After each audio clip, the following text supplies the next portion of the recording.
Abhyuday tuition classes English grammar class 10 unit 3ની જે અગત્યની એક્સરસાઇઝીસ છે પ્લસ ફંક્શન વર્ડ્સ તે આજે આપણે જોવા છે. પ્રથમ વાત કરીએ વોકેબ્યુલરીની કે તમને અહીંયા એક V1 કરીને એક્સરસાઇઝ આપેલી છે જેમાં આ શબ્દો આપેલા છે તેનો ઉપયોગ કરીને તમારા પેરેગ્રાફ જે છે પૂર્ણ કરવાનો છે. શબ્દો ખાસ ધ્યાન રાખશો, તમને પરીક્ષાની અંદર કોઈ એકાદ સેમ્પલ જે છે સેન્ટેન્સનું એ આપી શકે છે. Pollution is a major problem of our times. Air, water and land all are polluted. Poor waste disposal is to blame for many of the problems. Pollution of the atmosphere has led to the destruction of ozone layer and greenhouse effect. Moreover, we are wasting our natural resources. The act of deforestation has also created many problems. Each of us has to act sincerely to protect our environment. તો આ વિગતો જે છે તમારે અહીંયા અંગ્રેજીની નોટમાં તમે જે નોટ બનાવો છો ગ્રામરની તેમાં આપ લખી લેશો વ્યવસ્થિત જેથી કોઈ ભૂલ ન થાય. ઉપરાંત અહીંયા આપણને પૂછે tick mark the most appropriate action કે જે સૌથી વધુ સાચો જવાબ છે તેમાં તમારે ટીક કરવાનું છે. જેમ કે પહેલું આપણી પાસે સેન્ટેન્સ છે કે Arun learnt from his teacher.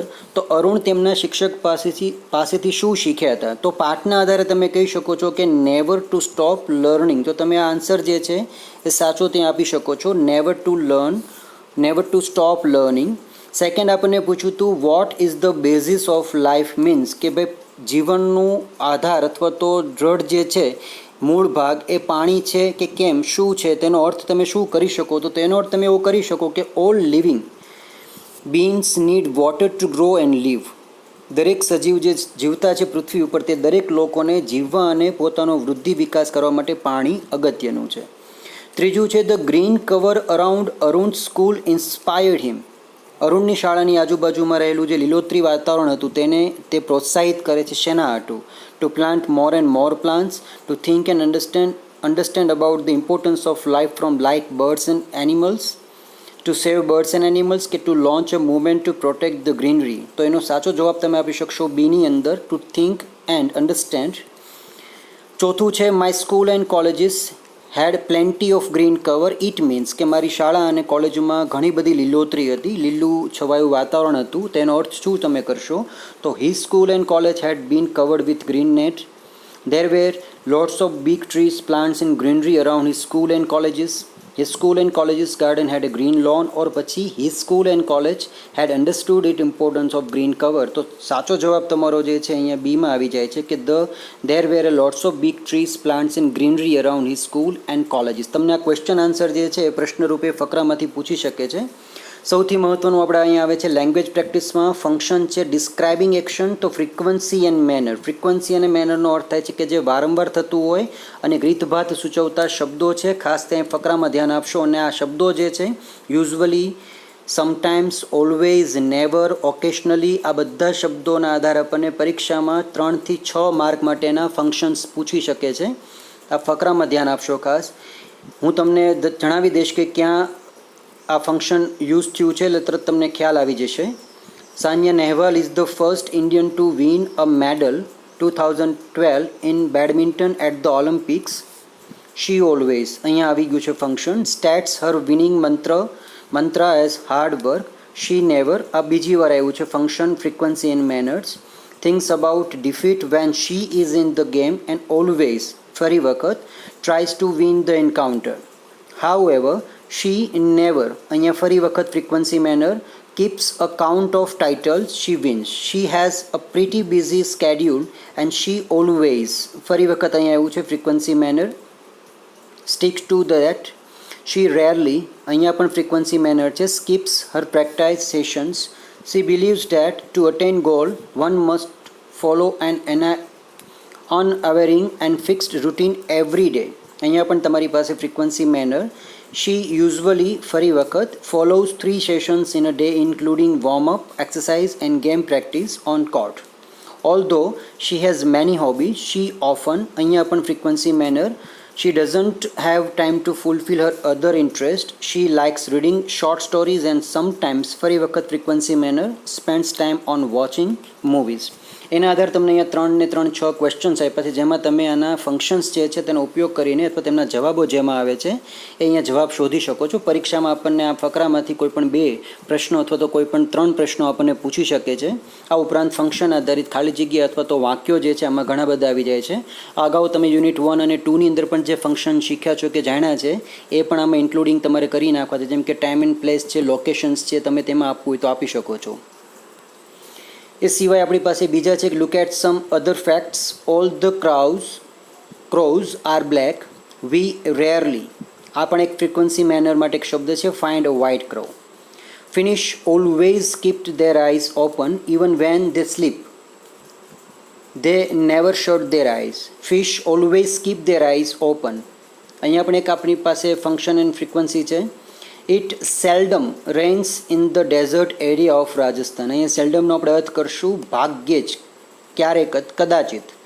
Lions frequently enter villages of Gir but they are never seen in city areas. Sarus cranes are always found in winter in Gujarat and the Indian elephant usually sleeps for 2 or 3 hours per day. તો underline કરેલા દરેક શબ્દો જે છે એ બધા frequency manner માટેના words છે જે તમારે આ ટોપિકમાં ખાસ યાદ રાખવાના છે. આ ઉપરાંત fill the usage gap and fill in the gaps. Use always, never, sometimes, often or seldom. તમે વિવિધ આપેલા શબ્દોની મદદથી ખાલી જગ્યા પૂરવાની છે. નેવરનો અર્થ આપણે કહીશું કદી પણ નહીં, સમટાઇમ્સ ક્યારેક, સેલ્ડમ ભાગ્યે જ, ઓલવેઝ હંમેશા અને નેવર પાછું કદી પણ નહીં. Yuvraj amaze me. He is never sad. He always seems to so happy. Sophia is fond of reading novels. Her vocabulary is good, but sometimes she uses dictionary to look for meaning of the new words. Faisal is good at English. He seldom makes any grammatical errors. Kunjal is the best singer of our school. He always attends his music classes. And Disha is a brilliant athlete. She never skips her practice sessions. આ દરેકમાં તમે word જોશો ખાસ તો બધા જે function and manner માટેના શબ્દો આપેલા છે એ શબ્દો તમારે ખાસ જોવાના છે. બની શકે કદાચ પરીક્ષામાં આપણને પરીક્ષક જે છે આ બધા વાક્યો જ બેઠે બેઠા પૂછી દે, તો આ તમારે સતત નિયમિત વાંચવા ખાસ જરૂરી બને છે. ઉપરાંત L6માં તમે બંને વચ્ચે અહીંયા ભેદ જોશો ખાસ કે બંને વાક્યોમાં ક્યાંક અર્થ ભેદ થાય છે. જેમ કે આ વાક્ય તમે જુઓ ધ્યાનથી, I am always hungry when I wake up early. હવે જ્યારે તમે ઇઝ એમ કે આર ક્રિયાપદ પછી ઓલવેઝ મૂકો છો અને અહીંયા તમે પહેલાં ઓલવેઝ મૂકો છો તો વાક્યનો અર્થ જે છે સંપૂર્ણ બદલાઈ જાય છે. જેમ કે અહીંયા વાક્યનો અર્થ થાય છે I am always hungry when I wake up early. જ્યારે હું વહેલો જાગું છું ત્યારે હંમેશા હું ભૂખ્યો હોઉં છું. અને અહીંયા તમારો અર્થ આખો થાય છે I always feel hungry when I wake up early. હું જ્યારે પણ વહેલો જાગું ત્યારે હું ભૂખ્યો જ હોઉં છું. અહીંયા હું ભૂખ અનુભવું છું. Vikram is usually on time at school. તો ઇઝ પછી યુઝવલી છે તો અહીંયા Vikram usually reaches the school on time. કાળ અહીંયા બદલાઈ ગયો છે, સાદો વર્તમાન કાળ આવી જાય છે. Our teacher is often the first to arrive at school અને our teacher often arrives early at the school. I am sometimes shy around new people and I sometimes avoid going to parties. Pankti is rarely absent from the school and Pankti rarely misses any classes. Vikram and Akram are seldom on time and they seldom pass a test. We are never at the school after 6 p.m. so we never step back at the school after 6 p.m. આ દરેક સાદા વર્તમાન કાળમાં છે. અને બીજી વસ્તુ ખાસ કે અહીંયા always, usually, often, sometimes, rarely, seldom અને નેવર પછી જે તે ક્રિયાપદ આવે છે. જ્યારે અહીંયા બધામાં મુખ્ય ક્રિયાપદ જે છે ઇઝ એમ કે આર એ પહેલાં છે અને પછી તમને બધા પ્રકારના ફ્રીક્વન્સી મેનર સૂચક શબ્દો આપેલા છે. ખાસ ધ્યાન રાખવાનું છે. આ સાથે આપણે અંગ્રેજીની અંદર આજના ટોપિકની અંદર કોઈ વિડીયો અથવા કોઈ બાબતમાં આપણને ખ્યાલ ન આવ્યો હોય તો ચોક્કસ તે બાબત જે છે એ મને વોટ્સએપ કે કોમેન્ટ કરી શકો છો. અને આજના વિડીયોની અંદર આપણને દર્શાવવામાં કે સૂચવવામાં આવેલ તમામ વિગતો જે છે એ આપણે નોટબુકની અંદર વ્યવસ્થિત લખી લેવાની છે. કેપિટલ, સ્મોલ અને પંક્ચ્યુએશનની ભૂલ ન થાય તે ખાસ ધ્યાન રાખવાનું છે.